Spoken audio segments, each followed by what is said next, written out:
कोणतंच पद राजकारणाच्या बाबतीत आता इथे मोठी दिग्गज लोक आहेत, त्याच्यावर मी बोलणं म्हणजे आडत दुकानदाराला झाडून काढणार नेणं शिकीनं, तुम्हाला ते शिकवणं म्हणजे.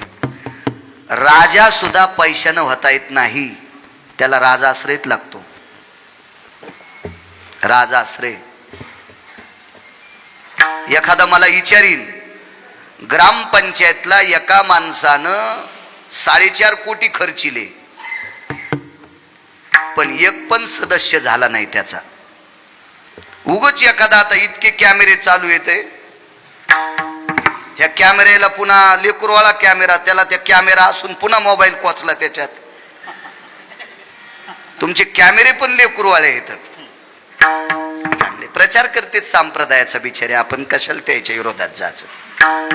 कॅमेऱ्यावाल्याचा कटाळा कीर्तन करायला त्या दिवशी यावा, त्याचा अभ्यास कमी होईल त्या दिवशी. कीर्तनकारानं इतका अभ्यास करायचा, किती 100 कॅमेरे लावा, भ्याचच नाही. अभ्यास कमी झाल्यावर मग अडचण येते. इथं कीर्तन केल्यावर आता करमाड मध्ये कोणतं करू, त्यानं भ्याच. अभ्यास करणाऱ्या कीर्तनकारानं भ्याचं नाही. आणि ज्या दिवशी अभ्यास कमी होईल त्या दिवशी आपलं पटकान उपरणं घरात ठेवायचं. चालले कापूस खुरपायला, विठाला विठा.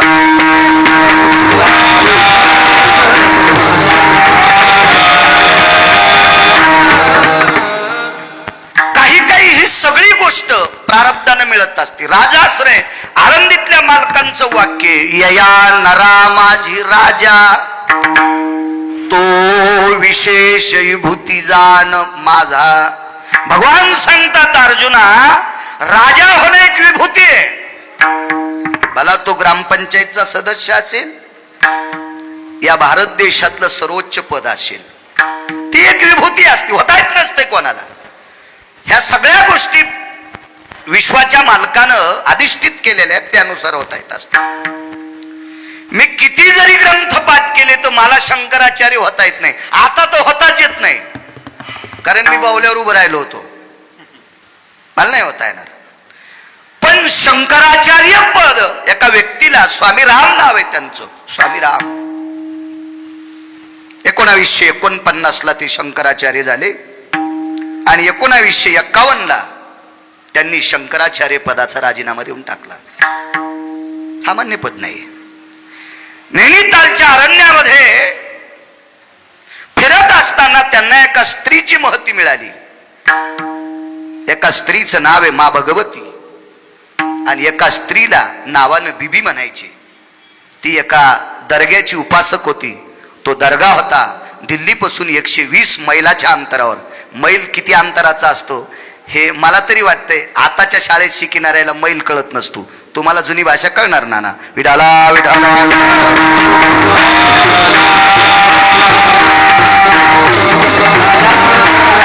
120 मैलाच्या अंतरावर आग्रा नावाचं शहर आहे. त्या शहरात एक दर्गा होता. त्या दर्ग्यामध्ये एक बीबी नावाची, तिला बीबी म्हणायची. बीबी म्हणजे माताजी. नैनितालच्या अरण्यातून एक शिखर ओलांडीत ओलांडीत ओलांडीत चालत चालत आग्र्याला स्वामी राम आले. शंकराचार्य सामान्य व्यक्ती नाही. काय त्यांचा महिमा सांगतोय. स्वामी रामांना माता भगवती नावाची एक साध्वी स्त्री, ही प्रापंचिक होती. तिनं विश्वभ्रमण, आता ती म्हणणं सुद्धा मला पाप लागतंय. त्यांनी विश्वभ्रमण करण्याचं आपल्या पतीला सांगितलं, आपल्याला विश्वाचं भ्रमण करायचंय, तीर्थयात्रा करायची आणि आपण दोघं निघू. पण दोघांनी हातावर पाणी घेतलं आणि संकल्प सोडा. तिनं त्या दिवशी नवऱ्याला भाऊ मानलं आणि नवऱ्यानं त्या दिवशी तिला बहीण मानलं. सामान्य ताकद नाही हो. कीर्तनात बोलणे इतकं सोपं नाही, हे अंमलात आणल्यावर कळतंय. आणि दोघं पती पत्नी बहीण भाऊ या नात्याने यात्रा करत होते सानिध्यात. तेव्हा भगवती मातेनं तिला एक दुसरे आनंददायी, एक आनंद माता म्हणून तिला एक नाव पडलं. आणि तिनं स्वामी रामांना सांगितलं, अरे राम, तू मला काय मानतो रे? ती भक्ती संप्रदायात होती. भक्ती संप्रदाय त्याला म्हणायचं ज्याच्यात नम्रता शिकवल्या जाते, तो वारकरी संप्रदाय. भक्ती ते न मन वैराग्य तो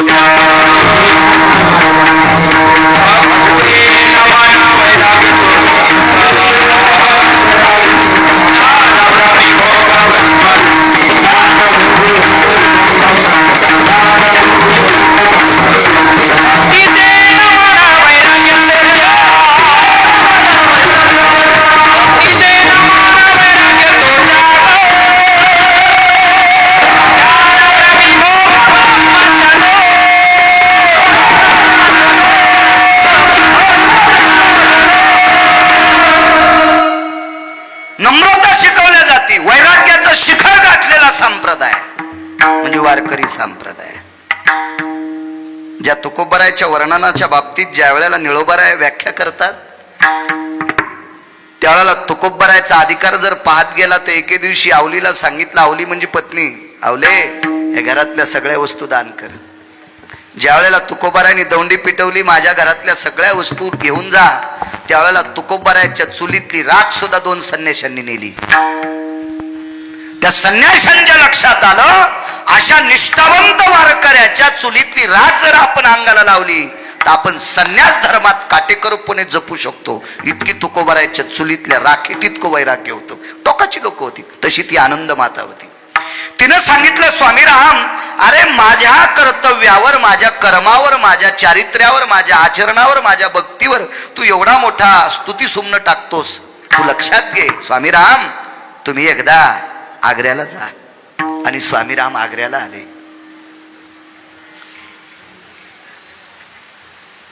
अशीच माझ्यासारखी एक तिथे एक माऊली आहे.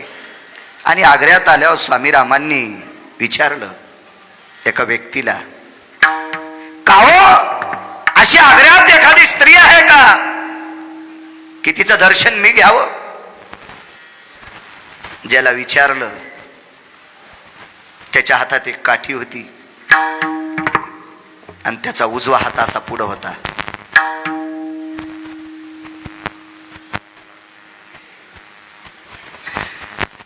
हात असा पुढे केलेला व्यक्ती, त्या व्यक्तीनं सांगितलं, महात्माजी, तुम्हाला जिचं दर्शन घ्यावं वाटते त्या दिशेनं जा.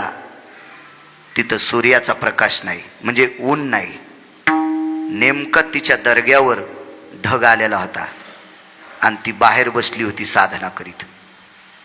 तिला ऊन लागू नये याच्याकरता सूर्य ढगाच्या आडंगी गेलता. सांगितलं कोणी? एक हातात काठी आहे, कमरेला पांढरं धुडकं बांधलेलं आहे, उपरनं धोत्राचा तुकडा आणि उजवा हात पुढे. स्वामी रामांनी विचारलं, तुमच्या हातात काठी, हात पुढे कशा करता? काही नाही, समोरच्या घरी कांती भिक्षा मागायची. त्याचा नियम होता, तळ हातावर जितका भात किंवा चपाती बसल, भाकरी बसल, तितकीच एका घरी मागायची आणि ती दुपारी सूर्य ढळल्याच्या नंतर खायची. उद्या दुसऱ्या दिवशी सकाळी तितकीच मागायची. आणि त्यानं स्वामी रामांना सांगावा, आमच्या ह्या आग्रा नावाच्या नगरीत जिथं सूर्याचा प्रकाश थांबलाय तिथं ती बाई सापडेल. काय व्याख्या असेल लोकांची, काय बुद्धी कौशल्य असेल, काय अधिकार असेल या लोकांचा. आणि स्वामी रामांनी आकाशाकडे बघितलं, ज्या दिशेनं सूर्याचे किरण तारतात, ज्या दिशेनं सूर्याचे भास्कर तेजो लवे आरसरा अति भवे. आरसर म्हणजे अडथळा, त्याच्या किरणाला ज्या दिशेनं अडथळा येतोय त्या दिशेला स्वामी राम निघाले आणि पाहिली. तिला म्हणले, बीबीजी. बीबीजी या शब्दाचा अर्थ माताजी. वळून पाहिलं, या स्वामी राम या. महाराज इतकी अंतर्ज्ञानी स्त्री होती की तिनं वळून पाहिल्याबरोबर स्वामी रामांचं नाव घेतलं आणि स्वामी राम तिच्या दर्ग्याच्या सानिध्यात मांडी घालून बसले. पण स्वामी रामांच्या लक्षात आलं, हा दर्गा आहे, हा दर्गा आहे. याच्या बाबतीत जर बोलायचं झालं तर एका ग्रंथाचा अधिकार घ्या. आजही अशी काही दर्गे येत, त्याला नाव दर्ग्याच आहे, आज देव वेगळा आहे. आज असे काही दर्गे येत, त्याला नाव देवाच आहे आणि कोटीनं बोकडे कापल्या जातात. हो, आठवलं म्हणून सांगतोय, देव कोणते असू द्या, पण त्या देवायला बोकडे आवडते, ज्या देवायला कोंबडे आवडते, किमान त्या देवायच्या पुढे तुमचे पवित्र कपाळ आपटी जाऊ नका. इतकं तरी ध्यानात ठेवा. कारण बोकड्या हा इतका निर्लज्ज प्राणी आहे बाबाजी, इतका निर्लज्ज प्राणी, इतका निर्लज्ज प्राणी की त्याला तिसऱ्या दिवशी त्याची बहीण कळत नाही. शेतकरी आहे मी, तुम्ही पण शेतकरीच आहेत. ज्याला तिसऱ्या दिवशी ज्याच्या बहिणीतलं अंतर कळत नाही त्याला बोकड म्हणतात. आणि हा बोकड ज्या देवाला आवडतो तो देव किती हरामखोर असेल याचा तरी विचार करा ना. याला मी टाळ्याच वाजवायले. आणि तितक्या नालायक देवाच्या पुढे जे पाया पडते ते भक्त पण किती भडवे असतील याचा पण विचार करा ना. स्वामी रामांच्या मनात एक विचार आला, आहोत ही एका दर्ग्यापुढे. त्या दर्ग्याच्या आत असणारा व्यक्ती एक दंडी संन्याशी होता आणि त्या संन्याशाच्या अंगावर समाधी करण्याच्या ऐवजी कबर तयार केली आणि त्या महात्म्याची सेवा करणारी ही स्त्री. स्वामी रामांनी विचार केला, मग आनंद मातानी आपल्याला जिच्याकडे पाठवलं, कांती करतल भिक्षा मागणाऱ्यानं हिची महती सूर्याच्या प्रकाशात मोजावी अशी या स्त्रीची महती आहे. पण ही एका दर्ग्याची उपासक आहे. आपण काय म्हणून हिला शरण जावं? काय त्यांचा महिमा सांगतोय राम काका. आणि स्वामी रामांनी तिला विचारलं, बीबीजी एक विच्छा आहे माझी. काय विच्छा? पावसाळ्याचे दिवस होते, 26 दिवस पावसाचा थेंब नव्हता. तो काल कोणता होता मी नंतरच्या कीर्तनात सांगेन. ते वर्ष कोणतं होतं ते पुण्याच्या कीर्तनात सांगेन. कारण जोपर्यंत वाचित नाही तोपर्यंत बकबकच करणार नाही गिरगावकर. मी शोध घेईन त्याचा. 27 दिवस पावसाचा थेंब नव्हता. थेंब. त्या प्रांतात चालत असताना स्वामी रामांनी त्या प्रांतातल्या शेतकऱ्यांची व्यथा जाणली आणि स्वामी रामांनी त्या दर्ग्याच्या उपासक बीबीला सांगितलं, बीबीजी कृपा करिये, कृपा करिये. हिंदीत बोलत होते ते. मला काही हिंदी नीट येत नाही त्याच्यामुळं मराठीतच सांगतो. जिला पिठलं येत नाही का तिनं बासुंदीच्या नादी लागू नये. जिला गौऱ्या नीट लावता येत नाहीत का तिनं धिरडे करूच नाही. पिठाचा नाश होत असतो. गौऱ्या लावता येईन तुला कशाला धिरडे करायली मंजुळा तू? काही काही आपल्याला नीट मराठी येते ना तितकंच बोलायचं. कशाला घरच्याचा इटन शेजाऱ्याचा भांग नीट हिंदीत बोलायचे. ते उत्तर भारतातले लोक होते. बीबीजी कृपा करा, मी एक आपल्याकडे काम घेऊन आलोय. या प्रांतात गेल्या 27 दिवस झालं पाऊस नाही. शेतकरी राजा बेचैन आहे. साधने करता बसलेली दर्ग्यातली उपासक सात्विक सदाचारी ती स्त्री तिनं मांडी खालचा चिमटा स्वामी रामांकडे फेकितला आणि त्या रामांना सांगितलं, स्वामी राम तू शंकराचार्यस, तुला ज्या दिशेनं पाऊस पाहिजे त्या दिशेनं चिमटा वाजव. आणि स्वामी रामांनी गोल चिमटा वाजित वाजित एक गोल यानी तानिंच भव सकला तिसन्मित्यायम दिशा काले भव सर्वास्तितम पूर्ण मिच्छते न सर्वस्थित. असं गोल एक चक्कर चिमटा वाजून मारली तर त्या प्रांतात 1 तास पाऊस पडतो. 1 तास पाऊस पडतो. शेवटी स्वामी रामांनी तो चिमटा कपाळाला लावला आणि त्या दर्ग्यातल्या उपासक बीबीला नमस्कार केला. महाराज काय ताकद असेल या लोकांची, काय ताकद असेल, काय ताकद असेल. मला असं वाटतंय असे जर हजारो महाराज एकत्रित आले आणि त्यानं वरी पाहिलं पाऊस पाडला तर लोक त्याला गाड्यात नाहीत बसू द्यायचे, डोक्यावरच घेतील. पण याच्यासाठी पाकिट जमत नाहीत घ्यायला.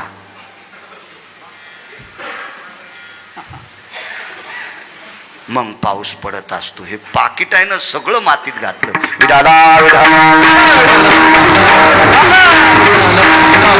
विलासिनी जे चातुर्यार्थ कला कामिनी ते श्री शारदा विश्वमोहिनी नमिलिमिया. नदी दिव्य गोदा तटीचा विलासी सदा प्रिय जो सज्जना वैष्णवासी. जया वर्णिता प्रेमात्यंत चित्ता नमस्कार माझा श्री गुरु एकनाथा. काय त्यांचा महिमा वर्णो वारंवार हरी भक्त थोर भूमंडळी. त्यांची या भेटीचे अर्थ ब्रह्मादिका पूज्य सकळ लोका विश्वा झाले. प्रस्तुत प्राप्त प्रसंग निवडलेला अभंग विश्वमान्य विश्वभूषण विश्वाधिकार विश्वप्रिय चिन्मय स्वरूप असणारी अधिकार संपन्न साधू श्रीमंत श्री जगद्गुरु तुकोबराय यांच्यावर अतूट प्रेम करणारे महान भगवत भक्त देवाचे अत्यंत लाडके लढीवाळ संत शिरोमणी निळोबाराय यांचा प्राप्त प्रसंगी निवडलेला अभंग विठाला विठाला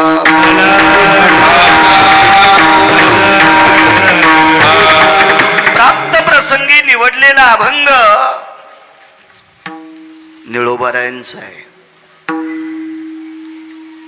पारमार्थिक क्षेत्रातल्या मोठ्या आदर्यू लोकांचं वाक्य आहे, माझं नाही, मी छोटा आहे.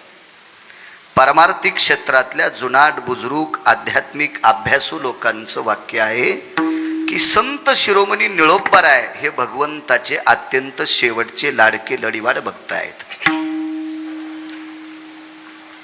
तुकोबारायचे सुद्धा निश्चिम भक्त आहेत. आणि प्राप्त प्रसंगी निवडलेला अभंग त्या निळोबारायांचा आहे की त्या निळोबारायांचा अधिकार फार मोठा आहे. असतो काही काही लोकांचा सीमित अधिकार असतो. चमच्याभर पाण्या इतका असतो, पळीभर पाण्या इतका असतो, जगभर पाण्या इतका असतो, घागरभर पाण्या इतका असतो, हौदभर पाण्या इतका असतो, इथपर्यंत आपला अधिकार असतो. पण आध्यात्मिक क्षेत्रात निळोबारायाचा इतका मोठा अधिकार आहे, इतका मोठा अधिकार आहे की ज्यांनी देवाला सुद्धा वापस करावं. प्रार्थिल्या वाचोनी आला शेखा प्रार्थिल्या वाचोनी येथे तुझ नावी बोलाविले कोणी, येथे तुझ नावी बोलाविले कोणी. प्रार्थिल्या वाचोनी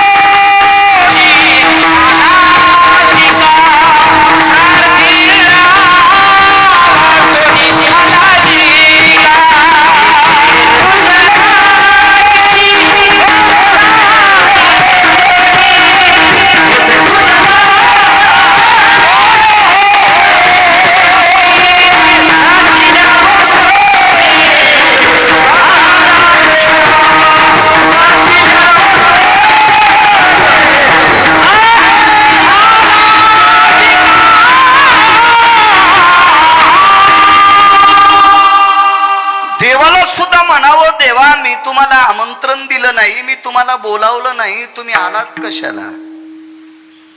देवाला सुद्धा आमंत्रणाच्या बाबतीत चाहूल पटवून देणारे किंवा संवेदना जागरूक करणारी संत निळोबाराय.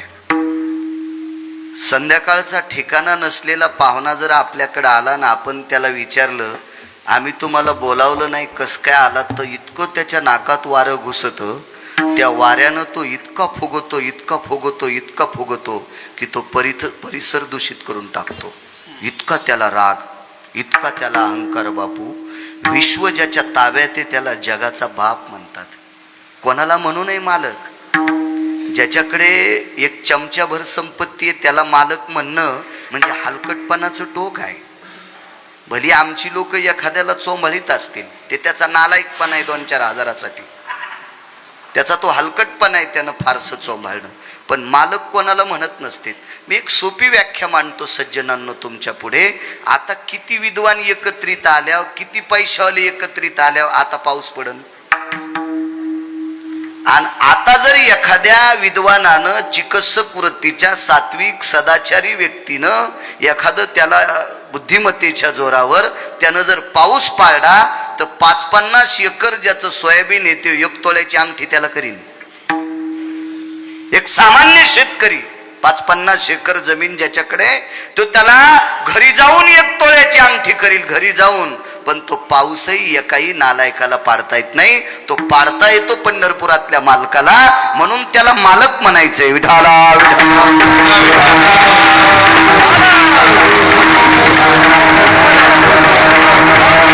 आणि ही सत्ता ज्याच्या ताब्यात आहे त्याला वापस करावं. ही शक्ती, ही ताकद, हे भक्तीचं बळ ज्याच्याकडे त्यांना निळोबारायांना. आणि प्राप्त प्रसंगी निवडलेला अभंग त्या निळोबारायांचा आहे. विठाला